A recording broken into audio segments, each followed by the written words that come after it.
बिस्मिल्लाहिर रहमानिर रहीम। तफसीरुल मंतिक के सबक चहारम के छठे हिस्से में खुशामदीद।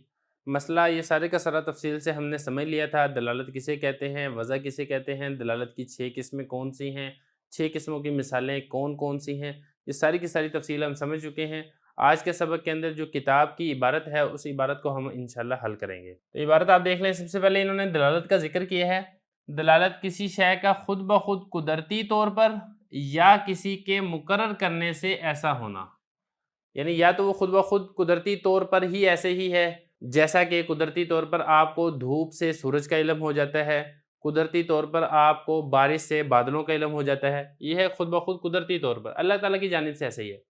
या किसी के मुकर्रर करने से ऐसा होना, या इंसानों में से किसी ने उसको इस तरीके से मुकर्रर किया है कि पहली से दूसरे को आपका इल्म हो जाता है। जैसा कि मैंने आपको सारी तफसील बताई थी कि ये वज़ा के अंदर होता है कि वज़ा के अंदर इंसान उसको मुकर्रर कर देता है कि जब पहली चीज़ होती है तो इससे आपको दूसरी का भी इल्म हो जाता है। तो दलालत में दोनों ही चीज़ें आ जाती हैं, चाहे कुदरती तौर पर हो, चाहे इंसानों के मुकर्रर करने से हो।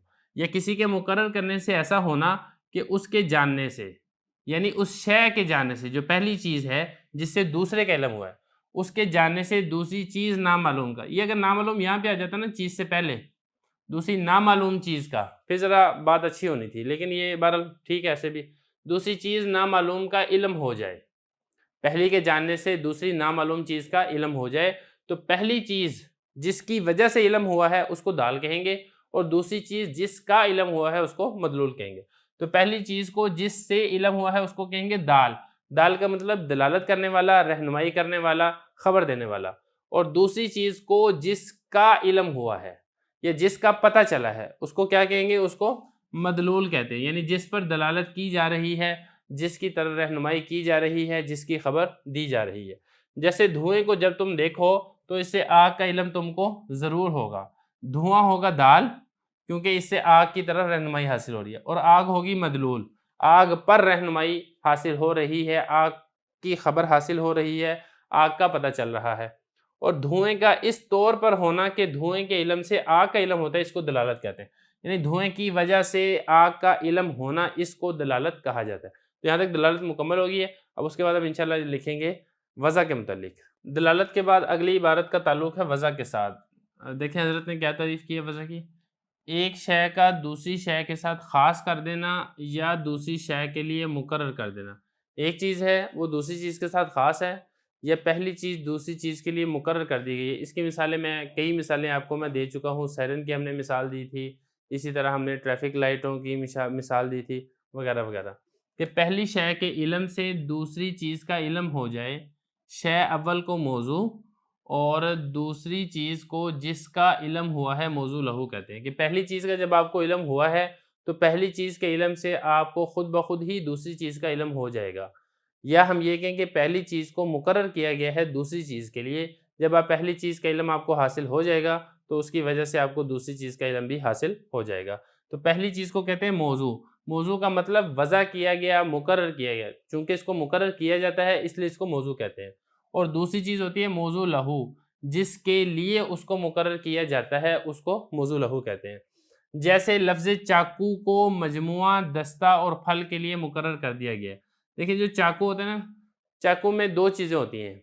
एक उसका दस्ता होता है, यानी वो लकड़ी का हिस्सा होता है या प्लास्टिक का हिस्सा होता है जिससे उस चाकू को पकड़ा जाता है, और दूसरा उसका वो लोहे का या स्टील का वो हिस्सा होता है जिससे उसको काटा जाता है।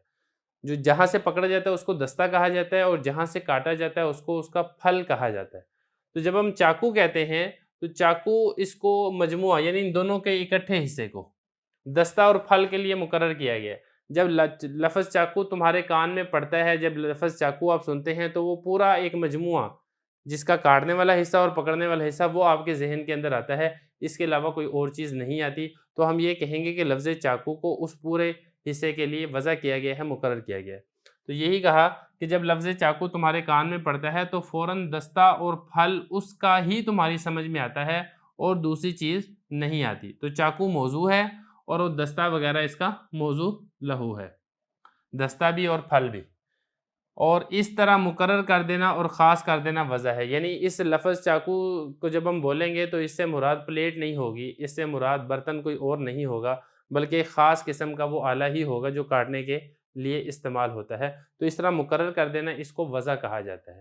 تو لفظ چاقو موضوع ہے اور دستہ اور پھل اس کا موضوع لہو ہے، اور چاقو کو اس دستہ اور پھل کے لیے مقرر کر دینا یہ وضع کہلاتا ہے۔ اگلی عبارت دیکھیں، اس میں دلالت کی دو قسموں کو بتایا جا رہا ہے۔ دلالت کی دو قسمیں ہیں، لفظیہ اور غیر لفظیہ۔ دلالت لفظیہ وہ دلالت ہے جس میں دال کوئی لفظ ہو، جیسے زید کی دلالت اس کے ذات پر، یعنی جو دلالت کرنے والا ہے کوئی لفظ ہونا چاہیے، لفظ انسان زبان سے ادا کرے، وہ کسی نہ کسی چیز کے اوپر دلالت اور کسی نہ کسی چیز کی طرف رہنمائی کر رہا ہو، جیسا کہ زید لفظ کی دلالت اس کی ذات پر۔ دلالت غیر لفظیہ وہ دلالت ہے کہ جس میں دال لفظ نہ ہو، یعنی کوئی ایسا لفظ نہیں ہونا چاہیے جو انسان اپنی زبان سے ادا کرتا ہے، اس کے علاوہ کوئی چیز ہونی چاہیے۔ جیسے آپ نے دھواں دیکھا ہے تو دھواں دیکھنے سے آپ کو آگ کی طرف رہنمائی حاصل ہو جاتی ہے، جیسے دھوئیں کی دلالت آگ پر۔ تو اس کے بعد جب آپ نے دو چیزیں سمجھ لی ہیں، دلالت لفظیہ اور غیر لفظیہ، اب آگے ان کی تین قسمیں بتا رہے ہیں۔ دلالت لفظیہ کی بھی یہی تین قسمیں ہیں، دلالت غیر لفظیہ کی بھی یہی تین قسمیں ہیں۔ پہلے دلالت لفظیہ کی تین قسمیں بتائیں گے، اس کے بعد پھر انشاءاللہ دلالت غیر لفظیہ کی تین قسمیں بتائیں گے۔ دلالت لفظیہ کی تین قسمیں ہیں، وضعیہ، طبعیہ اور عقلیہ۔ وضعیہ کس کو کہتے ہیں وہ بتا رہے ہیں آگے۔ دلالت لفظیہ وضعیہ وہ دلالت ہے کہ دال اس میں لفظ ہو اور دلالت وضع کی وجہ سے ہو، یعنی انسانوں کے مقرر کرنے کی وجہ سے دال رہنمائی کر رہا ہے اپنے مدلول کی طرف، یا پھر ہم یہ کہیں کہ دال پتہ بتا رہا ہے مدلول کا۔ جیسے زید کے لفظ کی دلالت، لفظ زید کی دلالت، یعنی زید کے لفظ کی دلالت ذات زید پر، اگر لفظ زید ذات زید کے لیے موضوع نہ ہوتا تو دلالت نہ ہوتی۔ دیکھیں جب زید پیدا ہوا تھا تو والدین نے اس کا نام زید رکھا تھا، تو جب آپ زید کا لفظ بولیں گے تو یہ لفظ جو آپ نے زبان سے ادا کیا ہے زید، یہ زید کی ذات پر دلالت کرے گا۔ دوسرے لفظوں میں ہم یہ کہیں کہ اس لفظ کو وضع کیا گیا ہے، مقرر کیا گیا ہے ذات زید کے لیے۔ اگر اس کے والدین نے اس کا یہ والا نام نہ رکھا ہوتا تو پھر یہ لفظ بولنے سے اس کی ذات پر دلالت بھی نہ ہوتی، لیکن چونکہ اس کے والدین نے یہ والا نام رکھا ہے، لہذا جب آپ زید کا لفظ بولیں گے تو زید کی ذات پر دلالت بھی ہو جائے گی۔